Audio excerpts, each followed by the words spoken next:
Guys, welcome back to your channel journey to success. जैसे कि हमारा टॉपिक चल रहा था प्रायोरिटी सेक्टर लैंडिंग। मैंने आपको बताया था कि आरबीआई ने कंडीशंस रखी होती हैं बैंक्स के लिए कि उन्हें वो जितनी भी लैंडिंग करते हैं, मतलब जितना भी वो पैसा उधार देते हैं, उसमें कुछ स्पेसिफिक पोर्शन, कुछ स्पेसिफिक सेक्टर्स होते हैं, उन्हीं को ही देना होता है ताकि जो हमारी इकोनॉमी है उसका ऑलराउंड डेवलपमेंट हो सके। तो उसमें मैंने आपको बताया था कि जो प्रायोरिटी सेक्टर लैंडिंग है ना, उसके अंडर मेजर 8 सेक्टर्स हैं।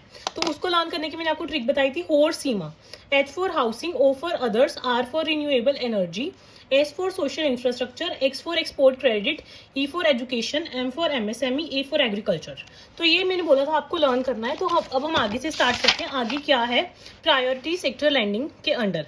उससे पहले सबसे पहले आपको MSME के बारे में बताना चाहिए। MSME क्या है? Micro small and medium industries. MSME क्या है? Micro medium and small industries. ठीक है।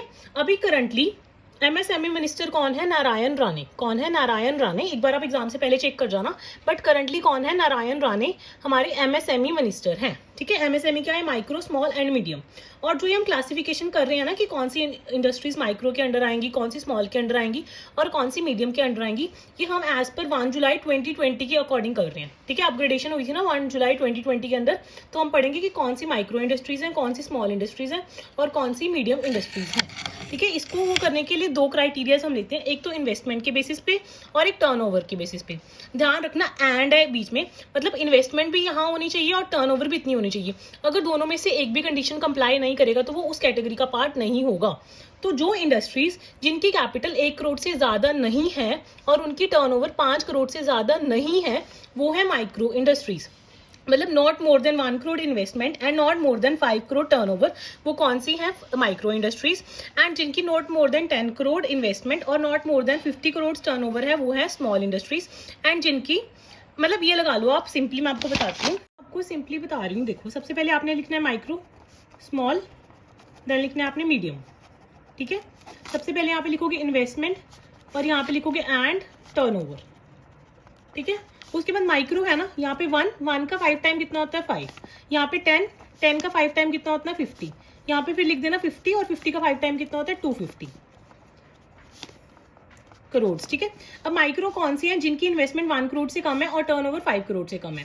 स्मॉल कौन सी है? जिनकी इन्वेस्टमेंट 1 करोड़ से तो ज्यादा है बट 10 करोड़ से क्या है? कम है।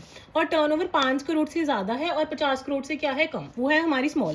और मीडियम कौन सी है? जिनकी इन्वेस्टमेंट 10 करोड़ से ज्यादा है बट 50 करोड़ से कम है और उनकी टर्नओवर है वो 50 करोड़ से ज्यादा है और 250 करोड़ से कम है। तो ये आप ऐसे लर्न कर सकते हो। 1 का 5 टाइम 5, 10 का 5 टाइम्स 50 और 50 का 5 टाइम्स 250। तो ये है हमारी MSME इंडस्ट्रीज के बारे में 1 जुलाई 2020 के अकॉर्डिंग। माइक्रो इंडस्ट्रीज वो वाली हैं जिनकी इन्वेस्टमेंट 1 करोड़ से ज्यादा नहीं है और टर्नओवर 5 करोड़ से ज्यादा नहीं है। ऐसे इनकी कंडीशंस है माइक्रो, स्मॉल और मीडियम इंडस्ट्रीज की।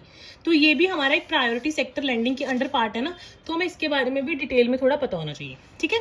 अब इसमें जो PSL है ना, प्रायोरिटी सेक्टर लैंडिंग है, इसमें हम नेट लायबिलिटी, जो नेट लैंडिंग है, ये लैंडिंग वर्ड यूज नहीं करेंगे। लैंडिंग की जगह हम कौन सा वर्ड यूज करेंगे? हम यूज करेंगे वर्ड ANBC। ANBC की फुल फॉर्म क्या है? Adjusted net bank credit. क्या है? Adjusted net bank credit. जहां पे भी ANBC वर्ड आया उसका मतलब है लैंडिंग, मतलब बैंक अपनी लैंडिंग का बैंक को कितना % प्रायोरिटी सेक्टर में देना है। तो एक और बात, जितनी भी हम कंडीशंस करेंगे प्रायोरिटी सेक्टर लैंडिंग के अंदर, वो हम सारे बैंक्स की करेंगे एक्सेप्ट फॉर पेमेंट्स बैंक। क्योंकि जब मैंने आपको पेमेंट्स बैंक के बारे में बताया था तो मैंने आपको ये बात स्पेसिफिकली बताई कि थी कि जो पेमेंट्स बैंक है वो लोन ही नहीं देता, मतलब लैंडिंग ही नहीं प्रोवाइड करता। तो लैंडिंग ही नहीं प्रोवाइड करता तो उसके लिए कोई टारगेट भी नहीं होगा ना प्रायोरिटी सेक्टर का, क्योंकि वो लोन ही नहीं प्रोवाइड करता। अब मैं आपको शॉर्ट में बता रही हूँ कि प्रायोरिटी सेक्टर लैंडिंग के अंतर्गत हमने कैसे पढ़ना है। देखो, हमने 4 कैटेगरीज में डिवाइड करना है। एक तो है शेड्यूल कमर्शियल बैंक्स। कौन से बैंक? Schedule commercial banks. इसमें पब्लिक सेक्टर के बैंक भी आएंगे, प्राइवेट सेक्टर के बैंक भी आएंगे और फॉरेन बैंक्स में आएंगे। उसके अलावा एक हम पढ़ेंगे फॉरेन बैंक्स जिनकी जो ब्रांचेज हैं वो लेस देन 20 हैं। ठीक है, लेस देन 20 हैं। शेड्यूल कमर्शियल बैंक, इसमें पब्लिक भी आ गए, प्राइवेट भी आ गए और फॉरेन भी आ गए जिनकी ब्रांचेस 20 से प्लस हैं। ठीक है, ये आगे फॉरेन बैंक्स जिनकी ब्रांचेस 20 से कम है। उसके अलावा हम एक पढ़ेंगे RRB। RRB क्या है? Regional rural bank. और एक है स्मॉल फाइनेंस बैंक और एक है अर्बन कोऑपरेटिव बैंक। ये 5 कैटेगरीज के अंडर हम इनकी प्रायोरिटी सेक्टर लैंडिंग के बारे में जानेंगे। Scheduled commercial bank, public, private और फॉरेन ब्रांचेस जिनकी 20 से ज्यादा है, फॉरेन बैंक जिनकी ब्रांचेस 20 से कम है, regional rural bank, small finance bank और अर्बन कोऑपरेटिव बैंक। तो पीएसएल का टारगेट इनका है 40%। कितने परसेंट? 40%। जो ये ए वाले बैंक है इनका भी है 40%। आरआरबी का है 75%, इनका है 75% और इनका भी है 75%। तो ये याद रखना है कि जो शेड्यूल कमर्शियल बैंक है जिसके under public bank, private bank और फॉरेन बैंक्स आते हैं, इनको अपने जितने भी लैंडिंग कर रहे हैं, मतलब ए एंड बी सी कर रहे हैं, उसका 40% प्रायोरिटी सेक्टर में देना है। इनको भी 40% देना है ए एंड बी सी में, इनको 75% देना है।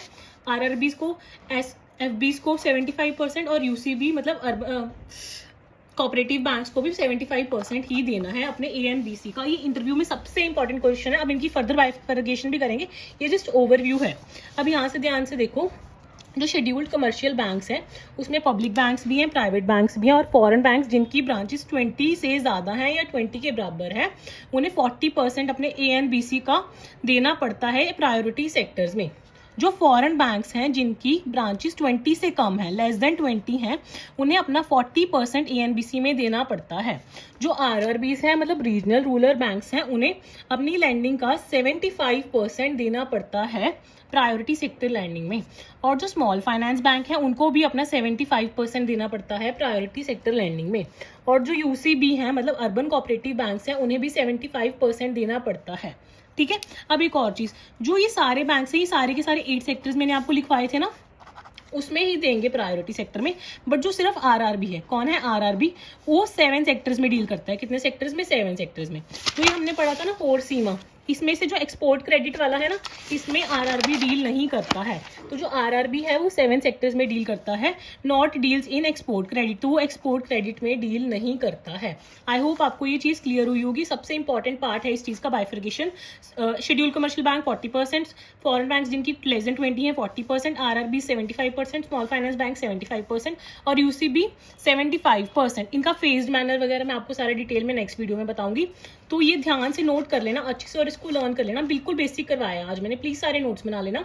और अगर आपको अच्छा लग रहा हो तो प्लीज चैनल को सब्सक्राइब, लाइक और शेयर कर देना प्लीज।